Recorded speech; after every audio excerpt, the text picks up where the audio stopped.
Once again, the hero of the Kroven Empire walks past my window as if they have not saved our kingdom several times over. Their steps never falter, not even with the weight of so many lives on their shoulders. They wear their scars with pride and regret nothing, not even when they ache. And yet, despite everything we have offered them, they chose to keep their position here as a knight.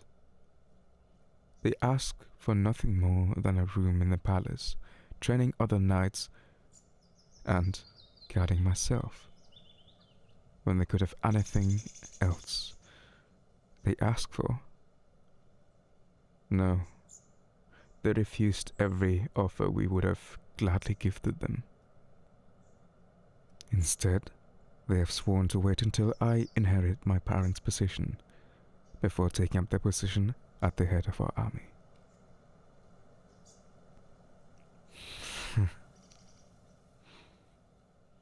Their devotion is beyond admirable, and the mere thought of having them as my general makes me feel weak to my very core.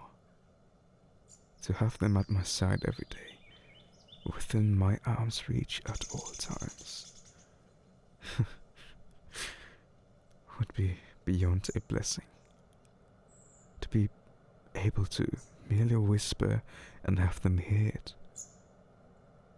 The thought makes the very breath flee from my lungs. If I were to even breathe a word of my thoughts, they would hear it and know. Is it odd that I have a whisper of a longing that they would hear?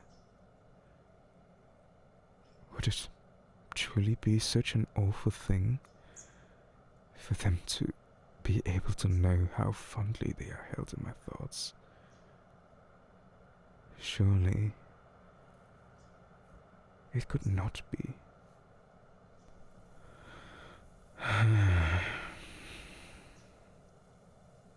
But yes, indeed, I am afraid it would. For even if I were to place my feelings out in the bright of daylight for their eyes to see, they would only turn their gaze with a respectful reply that they cannot return them. Gods of old know that they are an island, unreachable in the distance. Though their loveliness draws forth the want to grow closer, I cannot help but want to reach out and call for them. Though perhaps it is because I have come to know them better than most.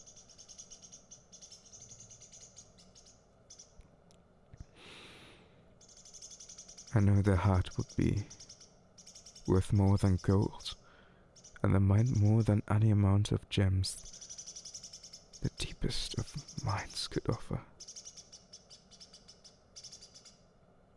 The smile alone could break and build civilizations. And here it is. The sunlight of this kingdom.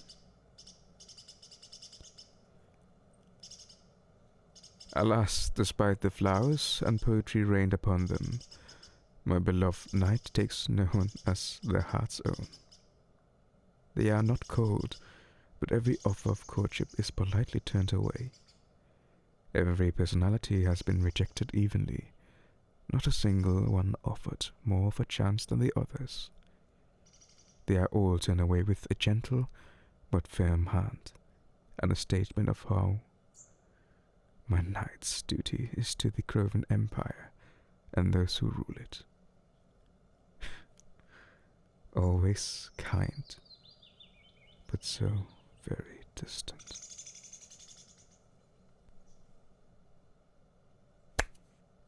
May the gods help whichever fool falls for you, my cherished knight, for the noble heart of yours belongs to this kingdom, above all else and before all else.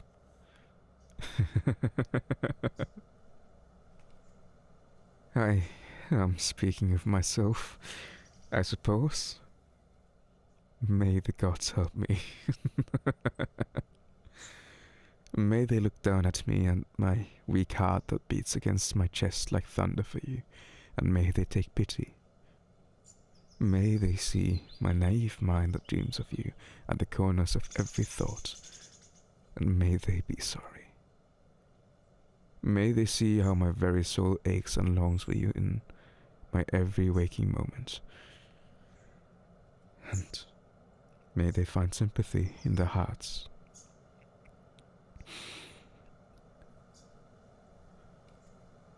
If I may ask for one favor from them, I simply ask that they allow me to fall in love with another. Someone whose heart does not already belong elsewhere.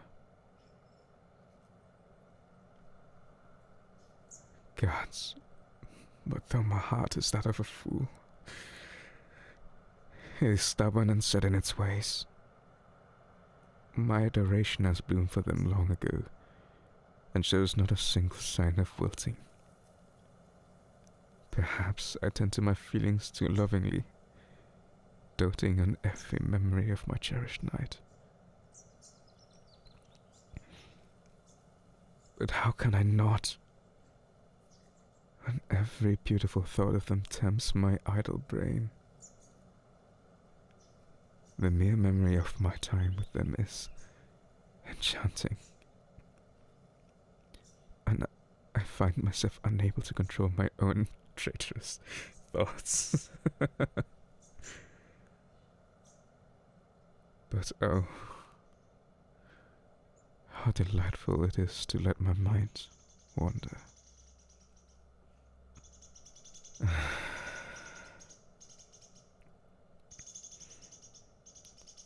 But who could I convince with such terribly false words? I am content with the way my heart beats, and with who it beats for.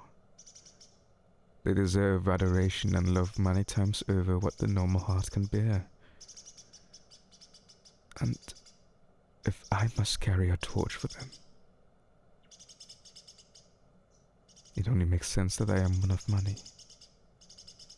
I will, I believe, love them forevermore, and that thought does not hurt near as much as I feared it would.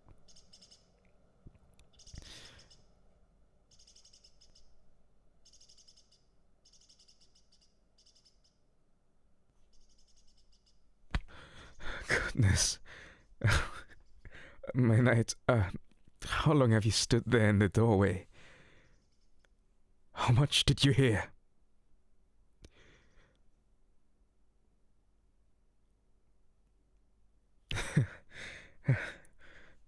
For not long then, then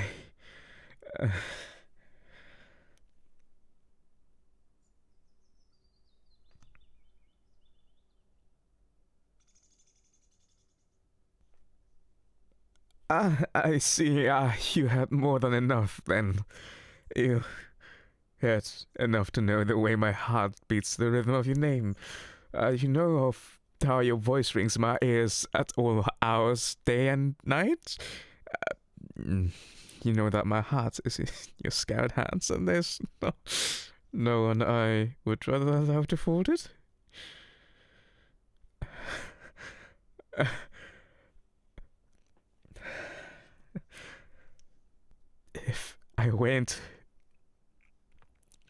If I were to look in a mirror right now, I would see the reflection of a fool of tragedy.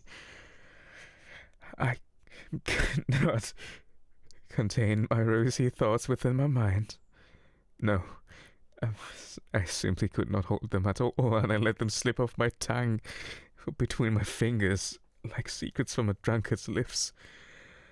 Unfortunately, the taste of my own honeyed words is turning bitter now that I know you heard them all. Now that I know you've heard all my secrets. So as the flavor of rot settles in my mouth, I ask only this. Do not speak of this incident ever again, and allow me this one kiss.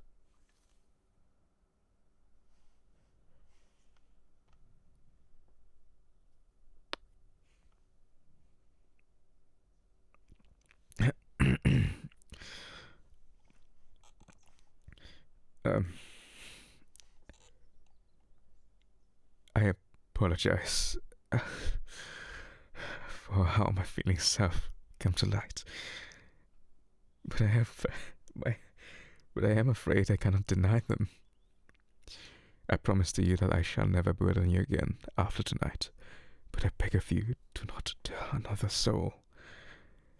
I will take my leave now and let you be away from myself.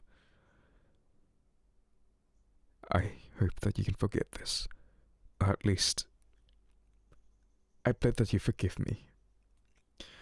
You are too dear to this empire to lose. Please, I beg of you, stay by my side, even if it is only for the people of this empire. Even if you cannot bear to look at me, please, do not leave me. I can understand not wanting to be in close proximity to me, and I would gladly stay as far from you as you wish, but I need you here to protect our people. You are their hero, and without you, everything would fall to ash.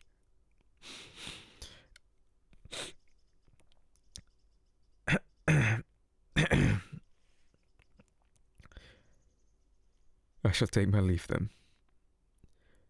I